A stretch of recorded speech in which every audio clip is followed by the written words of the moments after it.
మన ప్రభు అయిన యేసుక్రీస్తు పరిశుద్ధ నామములో ఈ పాడ్కాస్ట్ ద్వారా వాక్యం ఉంటున్న ప్రతి వారికి నా హృదయపూర్వకమైనటువంటి వందనాలు. దేవుడి మిమ్మును దీవించునుగాక. రాజుల 2వ గ్రంథము 18వ అధ్యాయము 7వ వచనం. కావున యెహోవా అతనికి తోడుగా ఉండెను, తాను వెళ్ళిన చోటనెల్లా అతడు జయము పొందెను.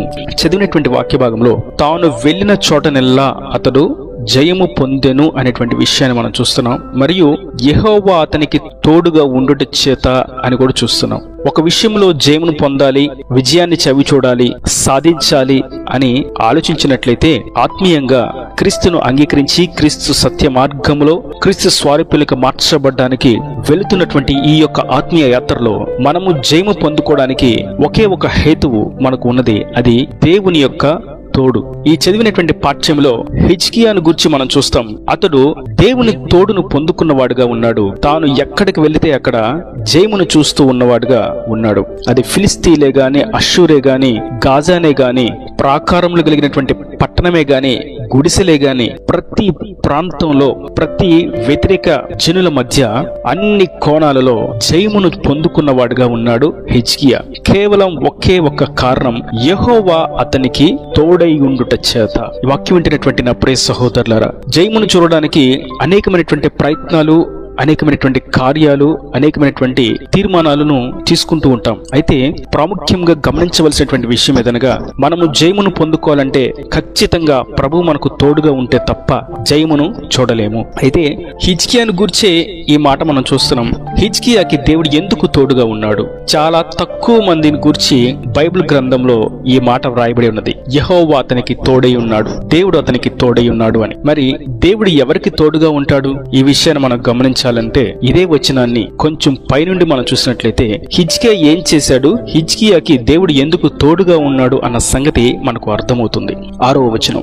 అతడు యెహోవాతో హత్తుకొని ఆయనను వెంబడించుటలో వెనుక తీయక ఆయన మోషేకు ఆజ్ఞాపించిన ఆజ్ఞలన్నిటినీ గాయకొనుచుండెను. చాలా అమూల్యమైనటువంటి విషయం. హిజ్కియా యొక్క విజయానికి మరియు దేవుని యొక్క తోడుకు కారణమైనటువంటి కీలకమైనటువంటి అంశము, తాను యెహోవాను హత్తుకొని ఉన్నాడు. రెండవది, తాను తన దేవుడినటువంటి యెహోవాను వెంబడించుటలో వెనుకడుగు వేయలేదు. 3, యెహోవా తనకు ఆజ్ఞాపించిన ఆజ్ఞలన్నిటినీ గైకుంటూ ఉన్నాడు. ఎక్కడ కూడా ఆజ్ఞను విడిచిపెట్టలేదు. ఈ 3 అంశాలు చాలా చిన్న పదాలుగా ఉన్నప్పటికీ దానిలో ఉన్నటువంటి సారం అసాధారణమైనది.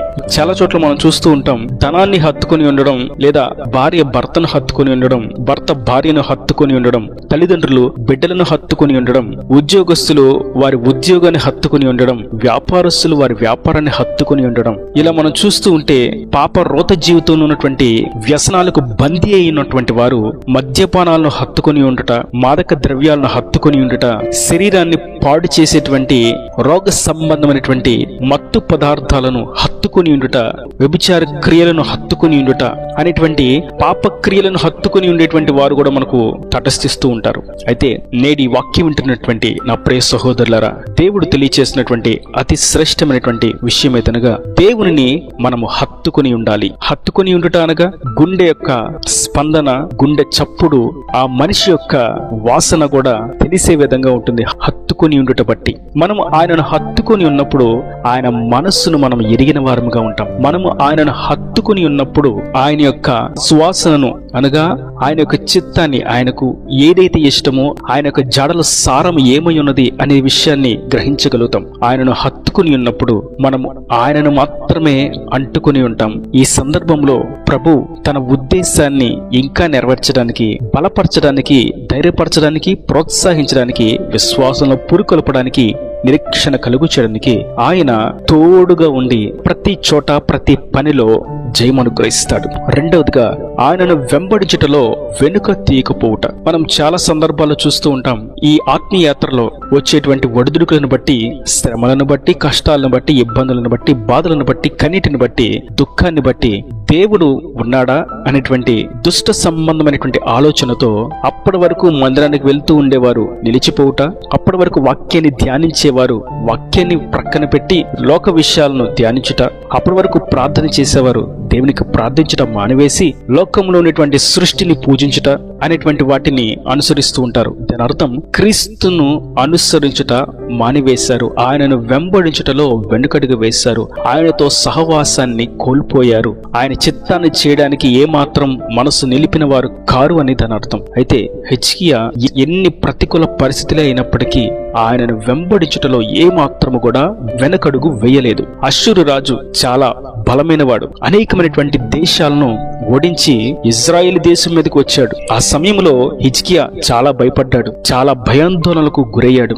ఆ సందర్భంలో హిజ్కియా దేవునిని వెంబడించడంలో ఏమాత్రం వెనుకడుగు వేయక ఈ భయంకరమైనటువంటి స్థితిలో నుండి నా దేవుడు నన్ను నిశ్చయంగా విడిపించగలడు అని ఆయన నడిపిస్తున్నటువంటి మార్గంలో ఏమాత్రం వెనుకడుగు వేయకుండా గురి యొద్దకు ఆయనను చూస్తూ సాగిపోతూ ఉన్నాడు. అందుకని హిజ్కియాకి దేవుడు తోడుగా ఉండి హిజ్కియా వెళ్ళినటువంటి ప్రతి చోట, తాను అడుగు పెట్టిన చోటనెల్లా దేవుడు జయమిస్తూ ఉన్నాడు. మరియు మూడవదిగా, దేవుడు ఆజ్ఞాపించినటువంటి ఆజ్ఞలను అనుసరించుట. మనకి తెలుసు ఆజ్ఞలు 10 అని, కానీ నిజానికి ఆయన ఆజ్ఞాపించిన ఆజ్ఞలన్నీ 613. హిజ్కియా ఆయన ఆజ్ఞలన్నిటినీ అనుసరిస్తూ జీవిస్తూ ఉన్నాడు. మనం 10 ఆజ్ఞలను మాత్రమే ధ్యానిస్తూ ఉంటాం, మరి మిగిలిన ఆజ్ఞలు, కానీ హిజ్కియా ప్రతి ఆజ్ఞను అనుసరిస్తూ జీవిస్తూ ఉన్నాడు. ఒక రాజు ఏ విధంగా ఉండాలి, రాజుకు నియమించబడినటువంటి ఆజ్ఞలు కట్టడలను అనుసరిస్తూ ఉన్నాడు. యాజకులతో ఏ విధంగా, లేవీయులను ఏ విధంగా, దేశాన్ని ఏ విధంగా కాచుకోవాలి, ఈ విషయాల్లో నియమించబడినటువంటి కట్టడలను హిజ్కియా అనుసరించాడు. ప్రతి అంశంలో జాగరూకత కలిగి హిజ్కియా ముందడుగు వేశాడు. దేవుడు హిజ్కియాకి తోడుగా ఉన్నాడు. మనమైతే పాత నిబంధనలో ఉన్నటువంటి అన్ని ఆజ్ఞలను ఇప్పుడు మనం వర్తించడానికి సబబు కాదు, కానీ దేవుడిచ్చినటువంటి 10 ఆజ్ఞలు, ఆయన పలక మీద తన చేతితో రాయబడినటువంటి ఆజ్ఞలను మనము నిశ్చయముగా అనుకరించాలి, అనుసరించాలి, ఆ ప్రకారము జీవించాలి. ఆ 10 ఆజ్ఞల యొక్క సారమును క్రొత్త నిబంధనలో ప్రభు 2 ఆజ్ఞలుగా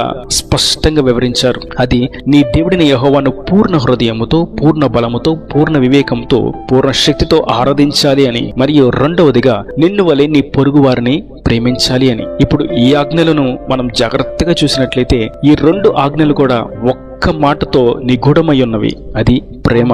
మనము దేవుని ప్రేమించాలి మరియు మనతో ఉన్న వారందరినీ ప్రేమించాలి. ఇదియే మనకు విధించబడినటువంటి కట్టడ, ఆజ్ఞ. మనం ప్రేమలో ముందుకు సాగుతూ ఉంటే మిగిలిన ఆజ్ఞలన్నీ దానిలోని నిగూఢమై ఉన్నవి. ప్రేమ ఉంటే దొంగతనము చేయరు, ప్రేమ ఉంటే వ్యభిచారము చేయరు, ప్రేమ ఉంటే అబద్ధమాడరు, ప్రేమ ఉంటే నరహత్య చేయరు, ప్రేమ ఉంటే మోసం చేయలేనటువంటి ఆలోచన రాదు, ప్రేమ ఉంటే లంచాలు తీసుకోరు, ప్రేమ ఉంటే వడ్డీ వ్యాపారాలు చేయరు, ప్రేమ ఉంటే శాపవచనాలు రావు, ప్రేమ ఉంటే మోసపు క్రియలు ఉండవు, ప్రేమ ఉంటే వ్యత్యాసం ఉండదు, ప్రేమ ఉంటే గర్వం ఉండదు, ప్రేమ ఉంటే అహంకారం ఉండదు, ప్రేమ ఉంటే ఐక్యత ఉంటుంది, ప్రేమ ఉంటే సమాధానం ఉంటుంది, ప్రేమ ఉంటే దేవుడే అక్కడ ఉంటాడు. హిజ్కియా అయితే ఆయన ఇచ్చిన ఆజ్ఞలన్నింటినీ గైకొన్నాడు. మనమైతే ప్రేమ అనేటువంటి అతి శ్రేష్టమైనటువంటి బలమైనటువంటి ఆజ్ఞను మనం అనుసరించిన ఎడల ఆయన మనకు తోడుగా ఉంటాడు. నేటి దినాన ప్రభు తోడుగా ఉండి మీరు ఏ ఏ విషయాల్లో జయము చూడలేకపోతున్నారో వాటిలో జయము అనుగ్రహించడానికి ఆయన సంసిద్ధుడిగా ఉన్నాడు. అందుకే ఆయన అంటున్నారు,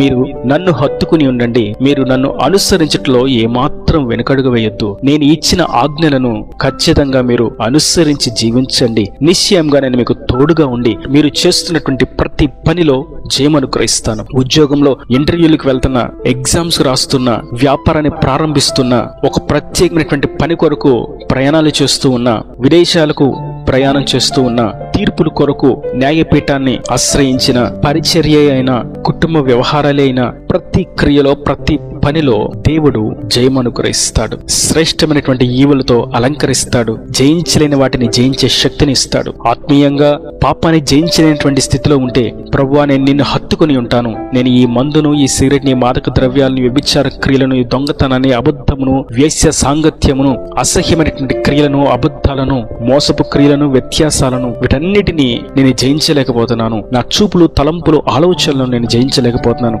నా హృదయ అంతరంగంలో ఉన్నటువంటి క్రియలను నేను జయించలేకపోతున్నాను, ఈ లోకంలో నేను జయించలేకపోతున్నాను అని అన్నట్లయితే, ప్రభువు ఎదుట నేను నిన్ను హత్తుకొని ఉంటాను, నేను నిన్ను అనుసరిస్తాను, నీ ఆజ్ఞానుసారంగా జీవిస్తాను అని మనం తీర్మానం చేసుకున్నట్లయితే నిశ్చయంగా ఆయన మనకు తోడుగా ఉండి, ప్రతి అడుగులో ఆయన తోడుగా ఉండి ప్రతి అడుగును జయముతో నింపుతాడు. ఆటంకాలు కొట్టివేసి సమాధానకరమైనటువంటి జీవ మార్గంలో, జయ మార్గంలో మనల్ని నడిపించి ఆయన సన్నిధిలో సాక్షులుగా నిలబెడతాడు. ఈయన దేవుని మాటల ప్రతి వాని హృదయంలో నీరుకట్టి ఫలింపు చేయను గాక. ఆమేన్. God bless you. తలలు వంచి కన్నులు మూసినట్టయితే మీ కొరకు చిన్న ప్రార్థన. ప్రేమ స్వరూపి కరుణ కటాక్షం గల తండ్రి, నా ప్రభువా, ఈ వాక్యాన్ని ప్రతి వారిని మీరు కృపతో జ్ఞాపకం చేసుకోండి. నీవు తోడుగా ఉంటే తప్ప ఏది జయించలేమన్న సంగతి మీరు స్పష్టంగా వివరించినందుకు నీకు స్తోత్రములు తండ్రి. మరి ఎవరికి మీరు తోడుగా ఉంటారనే విషయాన్ని మాకు తెలియచేశారు. నిన్ను హత్తుకుని ఉండాలని, నిన్ను అనుసరించడంలో ఏమాత్రం వెనుకడుగు వేయకూడదని, నీ ఆజ్ఞానుసారంగా జీవించాలని మీరు తెలియజేశారు. నా తండ్రి, వాక్యం ప్రతి బిడ్డను మీరు అట్టి విధంగా ఆశీర్వదించండి, దీవించండి. హిజ్కియాకి తోడుగా ఉన్నట్లే ఈ వాక్యం వారు ప్రతి పనిలో తోడుగా ఉండి జయం అనుగ్రహించి ఈ సన్నిధిలో వారిని సాక్షి నిలబెట్టి ప్రతి అవసరం అక్కరిని మహిమలో తీర్చి నీ రాకడ రాజ్యం సిద్ధపరచమని యేసు పరిశుద్ధ నామమున ప్రార్థించి వేడుకుంటున్నాను తండ్రి. ఆమేన్. ఆమేన్.